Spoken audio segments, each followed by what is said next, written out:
Let's get into our first discussion of the day now. Nigerians can now rest easy as the federal government has suspended indefinitely the planned removal of fuel subsidy. Announcing this decision, Minister of Finance Zainab Ahmed said that the government would make additional provisions for fuel subsidy in the 2022 budget. The finance minister, she explained that the government had to reconsider its decision on the planned removal of fuel subsidy after the 2022 budget was passed by the National Assembly. She also stated that fuel subsidy was provided for in the 2022 budget to run from January till June.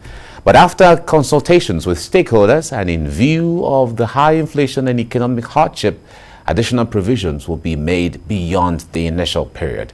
Meanwhile, President of the Nigerian Labour Congress, Ayuba Waba, says that the leadership of the union will meet with necessary organs to decide their next line of action following federal government's indefinite suspension of fuel subsidy removal. Now, in a telephone interview with TVC News, Ayuba Waba says that NLC's resolution on this latest development is not a one-man decision. The NLC president assures Nigerians that the position of the Congress on the planned national protest against fuel subsidy removal will be made public after due consultations. So that's the crux of what we'll be talking about next. And I believe Nigerians have been reacting to this because if you hear the comments, on social media regarding this when the federal government came up with this yesterday. All right, now let's introduce our guest in the studio, public affairs analyst Achike Chude is here to help us make sense of all of these. Good morning, Achike. Good to see you. Good morning, Mike. Thank you. Good. Now let's start it this way. This is not the first, second, third, fourth, fifth, or even 10th time we're talking about this issue of the back and forth around subsidy removal. No, subsidy is not there. No, there is subsidy. Okay, let's remove it. No, let's not remove it because of hardship, whatever the thing is. What do you make of this back and forth, though? Remembering also in 2012 January, the big protests or mass demonstrations across the country that held at that time also on the same subsidy removal.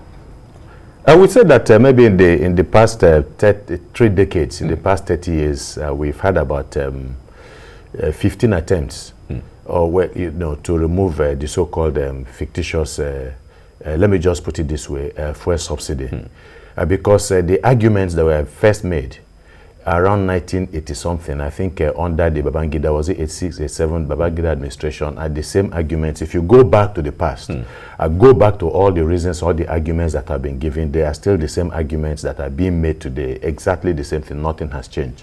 That is why we say that government has been disingenuous. Because there's been no fundamental changes. And then each time, we got to this discussion of fuel subsidy, and each time the government ended up increasing the pump price of fuel. Government made promises. If you remember the Mantu committee, that is the late Ibrahim Mantu committee, they were supposed to provide the palliatives as a result of the removal of subsidy, and so many other committees that were set up by the government. And then the very last time I think we came to this situation again, was it last year or 2 years back, the government was now talking about CNG gas, providing that also as an alternative, and the rest. Nothing today has been done.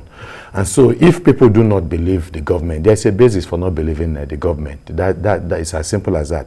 But beyond that is the fact that this issue will continue to reoccur because we have an economy that is largely dependent on oil.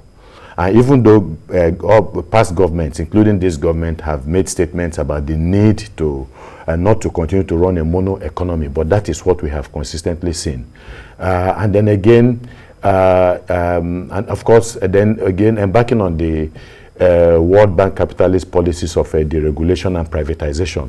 So for as long as you have these policies in place, you're going to continue to have this end result where every day the government tells you they're going to remove subsidy. The very last time it was removed, I think in 2016, 11th of May, around the 11th of May, where we had to grapple with the same situation. Government ministers, after they had increased it to the present price regime, were telling us immediately that subsidy has already been removed finally. If you go back a little bit to the past, you will see these statements being made by government ministers, some in the Ministry of Petroleum, that now full deregulation, full subsidy has been removed.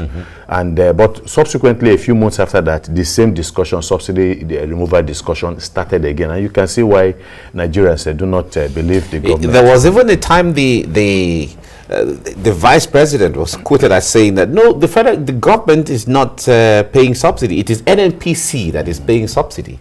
You know, who is federal government? Who is NNPC? I mean, recently somebody from government was telling us that the NNPC has been privatized.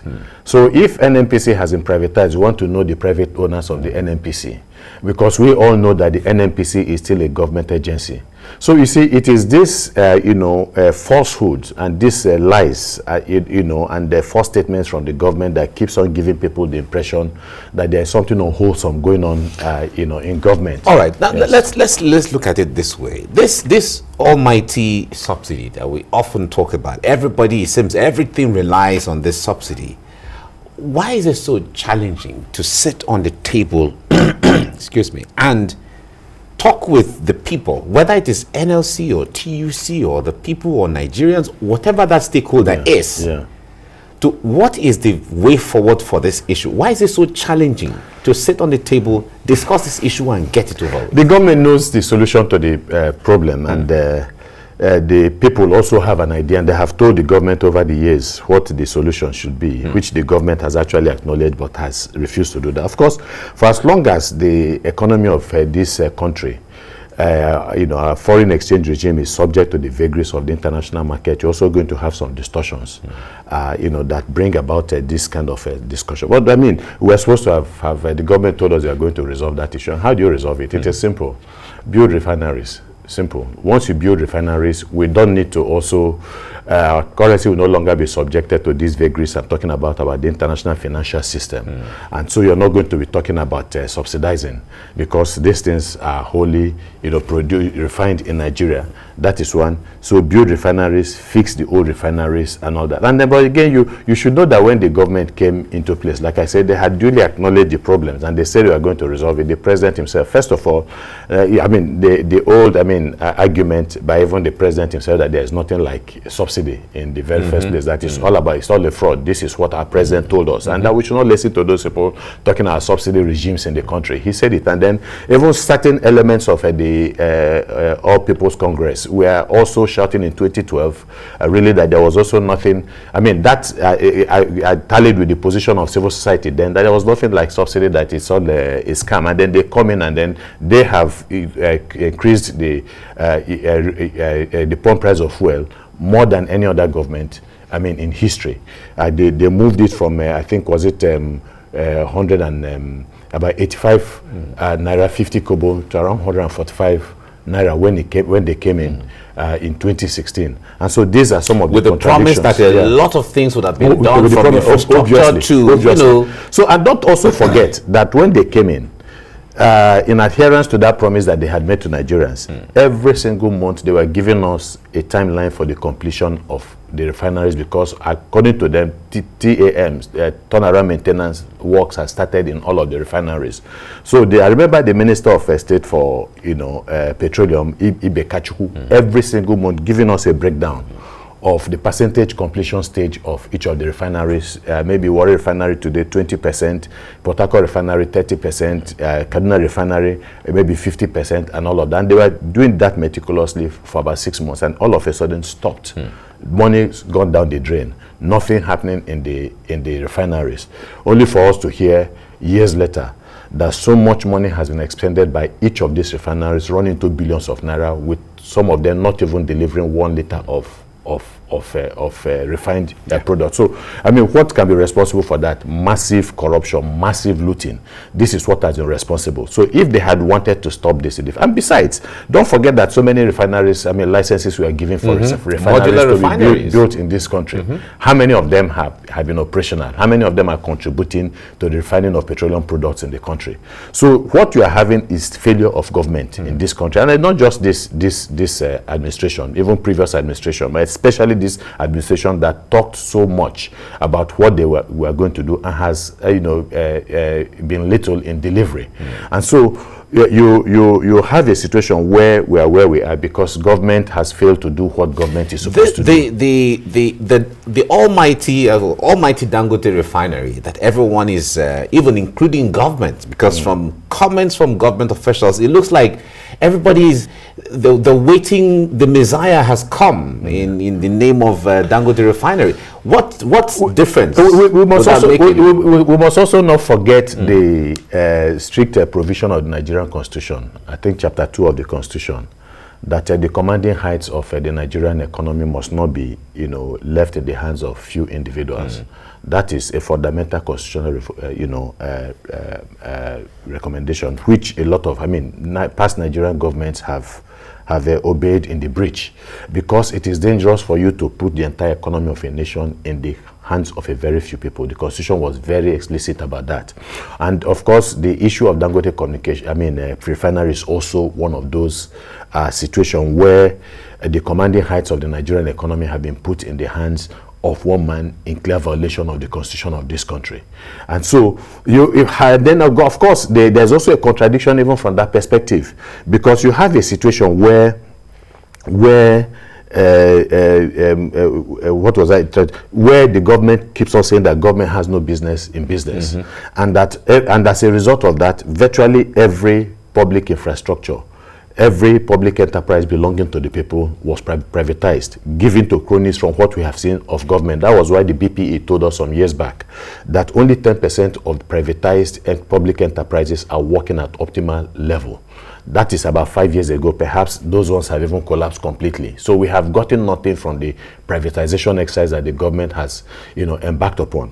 But what is even more outrageous and atrocious is the fact that government, again, after privatizing some of these institutions, is also investing public money into them. Look at what they have done with the power sector. We have discussed this on this program several times. Over 1.5 trillion naira given to the discos, to wholly private enterprises, contrary to what government has been telling us about the evil of public ownership of private enterprises. And government has already bought into. That's where I'm also going. The government has given a whopping $7 billion or so to Dangote refineries. What is the purpose of that? They say they are buying into equity, but of course there is more. The more you look sometimes in Nigeria, the less you see.